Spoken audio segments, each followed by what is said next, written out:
This is Dream Power Radio, the place where your dreams turn into reality. Here is your host, Debbie Spector-Weissman. Hello, and welcome to Dream Power Radio on the amazing Women and Men of Power Network, the world's leading positive programming network powered by Raven International. I'm your host, Debbie Spector-Weissman, the Dream Coach. This is the show where we talk about dreams, both daytime and nighttime dreams, and how you can use them to make the internal shift to a life you love and rediscover the truth of who you really are. Today's show is going to be a little bit different. The focus isn't so much on you, but on your kids, and in particular, how to help them get through this turbulent school year. Well, I'll tell you, when my kids were growing up, the start of the school year was always a time of excitement.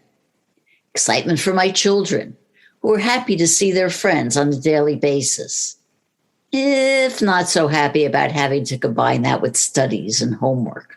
It was exciting for me too, as I knew my kids were furthering their education, being exposed to new things and new adventures that I couldn't provide for them myself. The one thing I never thought about was their safety. Back then, schools were such a haven that the idea of their being safe never even entered my consciousness. It was simply a given. Well, what a difference a generation makes. Starting with the epidemic of school shootings, which made active shooter drills as common as fire drills, schools were no longer automatically the place where you could drop off your kids and feel a sense of peace. And if that wasn't enough, the pandemic led to a lost year of school closings, remote learning, and a perpetual sense of anxiety and worry that things might never return to normal. Now that school is back in session, these concerns continue, with added questions about the roles of vaccinations, mask wearing, social distancing, and room ventilation that gets in the way of the reason kids go to school in the first place, to learn. And it also raises the question of what it is we're now teaching our kids. Are we teaching them to live in fear, to be anxious about being in public, to get to the place where they even refuse to go to school? And is there a way to combat this? Well, as someone who's committed to helping others live their dream lives, you know I'm looking for answers that not only allay our fears, but help us move beyond them, to not only survive in this new world we're living in, but to thrive. And toward that end, I'm happy to welcome Florence Ann Romano back to Dream Power Radio. Florence is a child care advocate who works tirelessly to promote both physically and mentally healthy children and a supporting community for them and their families. Welcome back to Dream Power Radio, Florence. Thank you for having me back, Debbie. It's always so good to be here. Oh, it is my pleasure. Well, Florence, in some ways, we're in uncharted waters when it comes to creating a healthy atmosphere for our children in these times. Right. What can a parent do, for instance, when their child is so afraid that they demand that they don't go to school? I think we're seeing a lot of anxiety on both sides of it. I suppose, we're always thinking it's the children who have the fear. It's the children that don't want to go back to school. And yes, that's obvious. But what I'm seeing come out of COVID is all of a sudden, you're looking at these parents who are used to having their kids with them, and they're used to now kind of controlling the situation. And it's interesting to see parents all of a sudden have to go back to giving up that control and trusting other people with their children. And it used to be, like you said, just commonplace. You would just trust that school and you trust those teachers. That's what we did. But I think COVID made us all a little more fearful. And that's why I don't want to just say it's just kids that are having a hard time with this transition. I think parents are too.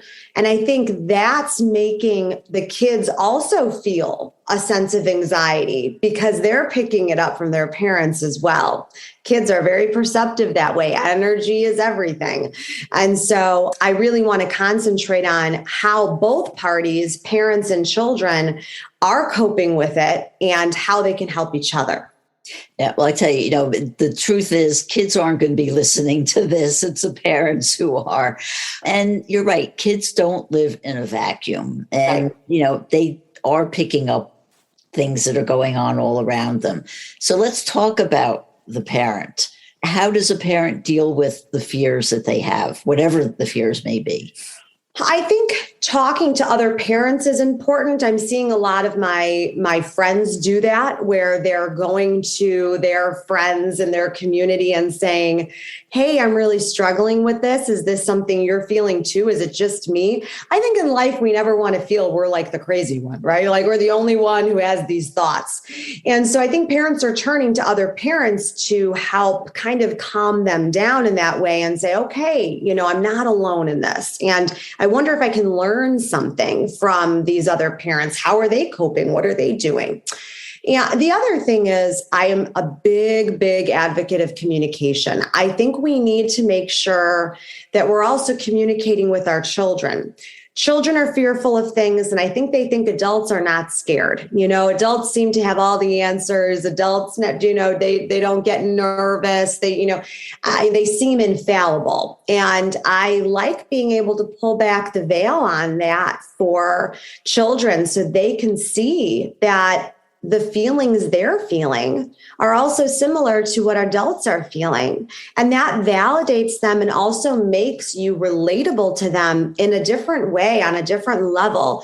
And I'm not saying be friends with your children when they're younger. It's just the idea of that emotional connection that makes it safe and then opens the door for more conversation, because kids are resilient. They'll deal with anything. They're better at all that mask stuff than we are. They just do what they're told. We're all out here throwing a fit about it as adults, but they do what they're told and they do it happily most of the time. We could learn a lot from children, actually. But I think the most important thing is looking at the conversation and knowing that it's a safe place to have that conversation too with your children, and making sure that they know that there's no dumb question, that you don't make them feel intimidated or silly or embarrassed for asking something or feeling something. Think about yourself as an adult. And I always say this, we as adults want to be seen, heard, and understood. That's what's important to us. If we don't think about it, it's at least on that, kind of subconscious level we do. Children want the same thing. So we want to make sure they are seen, heard, and understood too. And because you're able to do that, because there's a reciprocation of that, I think it makes it much easier for us to be able to explain what's happening. Even if we don't like what's happening, it doesn't feel good. Just going back to school and the transition of it and still having to wear masks and things not being totally back to normal. In life, you learn that things aren't fair. And you have to do things that you don't want to do sometimes. But it's important that we communicate to our children that we as adults have real feelings too, and we can validate each other's. Well, what about the parents who maybe are afraid to admit that they're afraid? The parents that admit they're afraid. I think today is the first day to do that. I think today is the first step to do that you can admit you're afraid. And there's a lot to be fearful of in the world, of course. But here's the good news. You're not alone in any of it, parents. Every single parent out there is dealing with exactly what you are. The fears of what's going on in school and getting your kids back and, sickness and health. And where's this pandemic going? Are we going to go back into a lockdown, or are our kids going to be back homeschooled again? And parents got through that and never wanted to do that again. So to think that they would have to do that again, I think causes a lot of anxiety. And the villages were taken away from all of these people, whether it was grandparents or a babysitter or whomever, a daycare. People were helping you take care of your kids. And then all of a sudden COVID hit and everyone was taken away from each other. And that was extremely traumatic. And I think everybody on some level is dealing with PTSD from it. I think that's so true. This is a question that perhaps relates more for younger children. Last year, kids were home and they had to interact with their teachers and their classmates via computer. And now they're faced with being in a classroom with these people face to face. What can a parent do to help them make that transition?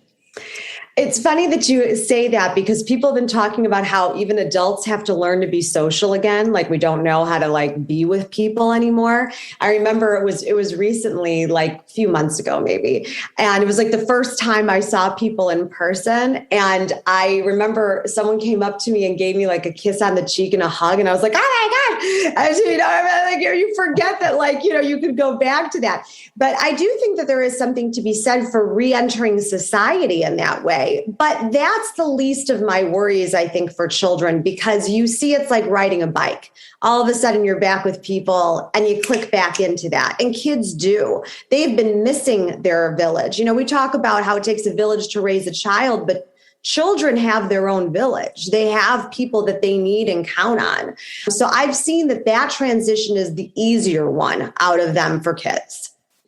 Yeah, no, I see that with my own grandchildren. I mean, my grandson was very happy to be able to go back to school and be with his friends again. And it seemed to be an easier transition in that sense. But I know some kids do struggle with it. Another thing, though, is that last year when kids were being taught at home, they had a lot of free time and probably all used a lot of that time, playing games or watching media or being on phones, a lot more than experts say they should in terms of with their time. So now that they're back in school and doing, more of a structured thing, how can a parent keep them on, having what I would call more healthier habits and not spend all their time, being on screens? I had said that I really, truly think that during COVID, people were like, oh, kids are having too much screen time. They're doing too much of this and that. And I was like, if you take one thing away from these parents when they've already had everything taken away from them, that was never me. I was never giving that advice of limit that screen time. I'm like, just survive, get through this however you can. Now, like you said, we're back to a little bit more of a normal life.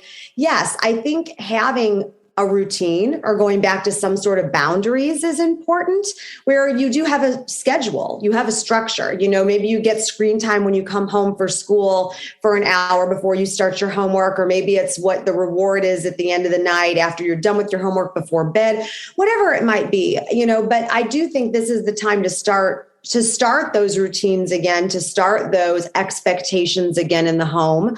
But like anything, it's moderation. I am never an extremist in that way where it's like, you're taking everything away and we're not doing that anymore. And there's not going to be any, sort of technology. Everyone can do whatever they want to do in their life. But I just feel like when the outside world has so much going on that is out of our control, and there are things that have been taken away from us, like I said, I just don't believe in further punishing ourselves. So that's why moderation, I think, is always key.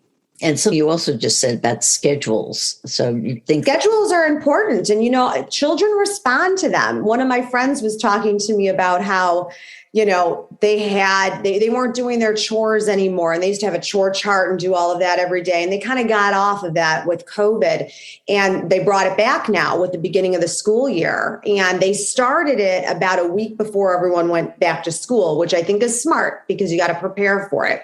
But they said that it changed actually leaps and bounds how their children were behaving.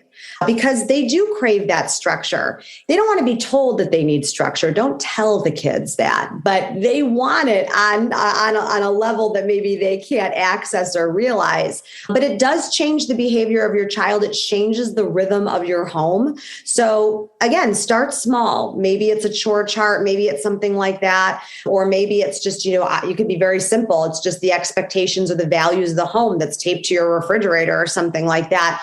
But just something that's visible, that people understand that there are rules in the home and there are expectations of each other. And, I think it's interesting also to tell children what the adults' expectations are, because adults have expectations from their children. And they don't realize that children don't realize they're putting those demands on their parents. So maybe have a conversation about expectation. Hey, I expect you to make your bed because I'm going to go grocery shopping so you can eat. So I think there is a give and take there, but you never think about the parent side of it. And I think getting children to get a different perspective on that could be interesting. Well, that brings up again the role of conversation, the importance of conversation. And this conversation has to take a little break now. We are speaking with child care advocate Florence Ann Romano, and we'll be right back. When is a car not a car? When it shows up in your dreams. Cars are one of the most common dream symbols. If you don't know why you're dreaming about cars or any image, it can leave you confused or scared. But that dream could be a solution to a pressing problem, or an insight into a solution that's been bugging you for years. Go to my website and sign up for a complimentary discovery session, and I'll help you understand why a dream is a terrible thing to waste. Go to thedreamcoach.net for more information. Welcome back to Dream Power Radio with your host, Debbie Spector-Weissman. Welcome back to Dream Power Radio. I'm your host, Debbie Spector-Weissman, and we're talking about making a healthy environment for kids in this school year with Florence Ann Romano. Well, Florence, if you could wave a magic wand and come up with the perfect day for a child, let's say one under 10, what would that day look like? The perfect day. Get them to school, no matter what, whatever is going on that day, whether you're homeschooling or they actually go to traditional school. I think having that morning routine is important. You're getting them breakfast. You're making sure, that they've got everything they need to go to school. They go to school, they have a great day, they come home, and then it's time for homework and it's time for studies and probably a lot of extracurricular activities. And, kids are over scheduled today in this world. They are doing a lot of things. So I think making sure that your kids every day are having time for play and having time for rest is very important for them to keep up with everything that they're doing. So building that in is important. And then making sure they go to bed at a reasonable hour. Kids, they need that sleep. Of course, parents need that sleep too. But that's when kids grow, that's when kids dream. That's when kids, do a lot of important work while they're sleeping. And if they're not well rested and they're not getting the right nutrients and, nourishment, it shows up in a lot of places in their life. And it's going to show up in school lots of the time. Their studies will suffer, their extracurriculars will suffer, their social aspects of their life will suffer. So I think a good balance of rest and play is very important. Mm-hmm. Okay, this is a two-part question coming up here. A lot of women stayed home with their children last year, and they're now going back to work now that school's in session. How do they deal with the kids' feelings about this, and how do they deal with their own feelings about that separation? The separation with going back to work, again, going back to like what I said earlier, parents got used to being with their kids more. And, even though there was a lot of suffering that went on with COVID, one thing that parents look back, I think, on now is the idea that they had more time with their children than they ever really had. Maybe they got to see them wake up in the morning and they never did, or put them to bed at night, or read them a story, or do their homework with them, or see their faces when, they were done with school for the day and then talk about what they learned. Whatever it might be, I think a lot of working parents, as hard as it was to balance working and probably homeschooling the children, did get to see their children more and in a different way. And I don't think they expected, once they went back to work, to feel like they were losing them again in some sense. And it was a moment in time, certainly. And it's made people make career decisions too, I'd say, on the other side of it, about knowing that they want to spend more time at home or making their schedules more flexible or whatever it might be. But I do believe that in order for parents to be able to transition back in a healthy way, they have to be honest with themselves about the feelings and honest with their children about it too. I think kids want to know that they're going to be missed. And if they're sad about you going, they want to see that you also are sad about it, but that you're both going to do brave things. You're both, you're going to go to work and you're going to go to school and we're going to be together again at this time. And, make sure you set that expectation for them. Make sure they know what's going to happen during the day and when things are going to happen. Again, structure. And it also gives them some sort of sense of security, knowing that there are goals, there are milestones that are going to be hit during the day. And I think for parents too, you need to do that for yourself when you're going back to work is, can you FaceTime with the kids at some point, or when during the day, can you take a little break where you can connect with them? Do what you can to customize the situation to help make it a little easier going back. Because if working from home is not an option for you going forward, or an option you don't want, find a way to connect with your kids that's going to make you feel like you're still present. And it all goes back to that basic idea of communication, right, for everything. This is a question, it doesn't all pertain particularly to, school, but in child care in general. A lot of kids, when you have to place limits on children, their answer to that is a meltdown. How do parents deal with meltdowns in a healthy way? Meltdowns are hard because you want children to be able to express their feelings, and having a meltdown is clearly they are upset about something. We as adults have meltdowns too.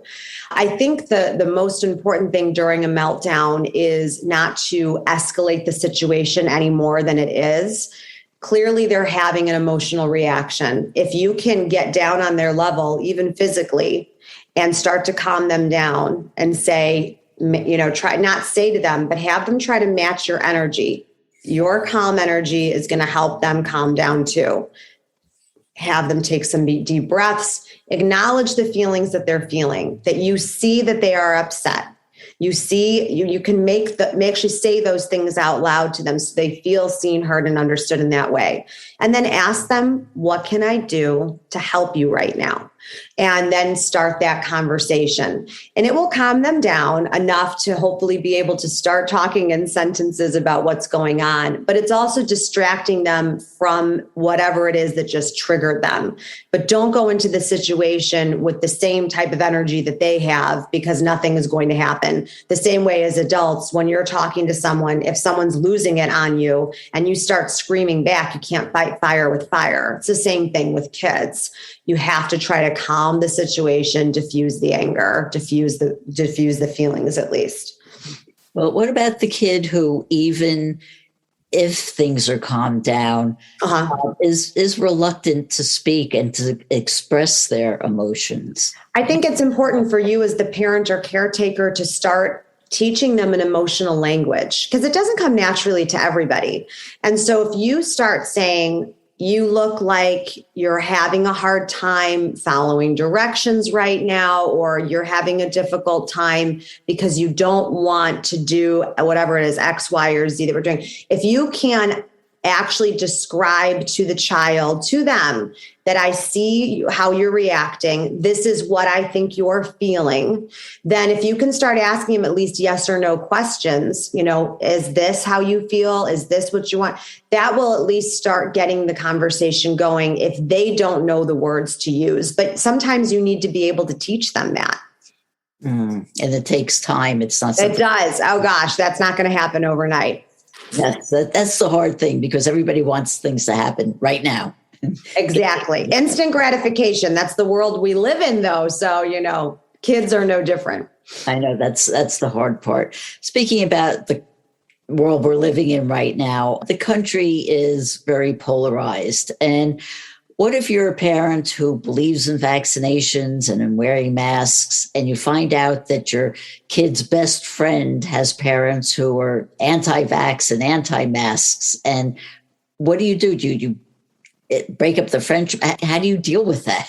That's a very, very timely question. And I've seen a lot of discord with that with families. And generally right now, I think because of the Delta variant and things like that, people are a little bit more hesitant for those that are avid vaxxers. And, they don't let their kids around other kids that are not vaccinated. They don't let them have those play dates. They don't socialize as a family with those other families. And that's sad because it's not the end of a friendship necessarily, but for right now, it's a hiatus, certainly, unless, things change there, unless the world changes where it's not going to matter if you're vaccinated or not, that we're all going to get through this and it's going to be okay. And I say to each their own. It has to be what's comfortable for your family. So right now, my advice is give everyone a little bit of grace, because I know none of us know how to do this. Even the experts don't know how to do this. So we're doing the best we can with the information that we have. But at the end of the day, you have to protect your family. So whatever is the right choice for you, we all just need to say, I respect it and, love you from afar or whatever it is and go from there. And how do you explain that to your little kid who wonders why he can't play with his friend? That's a hard conversation depending on the age of the child. But what I've heard a lot of parents say is that, when they've explained COVID, that there's, germs and it can get you sick and this and that. And that really basically they're just buying time saying, well, there's a shot, but, everybody needs to get the shot. And right now they don't have the shot. So, we can't play with them until that happens. So I think it's more so just being as honest as you can and explaining as much as you can, but in terms that a child can comprehend. You also don't want to make the child feel like those people are bad people. And I don't want to teach our children that the personal choices you make in life are necessarily a reason to hate another person. That's a pretty strong thing to do. And I just want parents to be aware of that. Careful what you say around your kids about other people, because they pick up things so easily. Right. So right. Getting back to the idea, though, that good parents will put their children first, sometimes to the point where they neglect themselves and their own well-being. How do they get to the point where they can say to themselves, no, I love my kid and I provide for them, but I also need some time for myself, and not feel guilty about it? I think what you just said is what you need to say is I need to make time for myself. And what I see happen with parents, especially mommies, is they burn the candle at both ends and they just have nothing left to give. But I always say to my friends, but if you aren't okay, if you aren't healthy, mind, body, and soul, then you're not going to be good for anyone else. I see that happen with me. You give a lot of yourself to your friends and your family, and then you wake up one day and you feel so depleted and you wonder why. Well, it's because you're not taking care of yourself in it. You're not taking care of your body and your mind and listening to what it needs. And self-care is not selfish. And self-care looks different to each person. It's whatever fills you up. It's whatever revitalizes you. And it doesn't have to be big. It doesn't have to even cost money. It just has to be the time you make for yourself to do it, and giving yourself the time to figure out what is it that will fill me up, that will fulfill me, that will bring me joy, that will bring me back to a place of peace, that will, like I said, revitalize me in some sort of way. So spending time also figuring out what that is important. Yeah, that's a wonderful message to end this. I just have one final question. How can people find out more about you and your services? I'm all over social media. You can go to florenceann.romano for my website. I have lots of blogs there to help you out, but also very active on Instagram, florenceann.romano. I answer every DM I get. So please don't hesitate to reach out. I like to think of myself as your virtual village. Oh, well, thank you so much for being on Dream Power Radio today. Thank you, Debbie. We've been speaking with child care advocate Florence Ann Romano. I hope you've enjoyed today's program. If you have, please tell all your friends, follow me, and drop a positive review on your podcast site. Until next time, this is Debbie Spector-Weissman saying, sweet dreams, everybody. You've been listening to Dream Power Radio with your host, Debbie Spector-Weissman. For more information on Debbie or to sign up for her newsletter, go to dreampowerradio.com.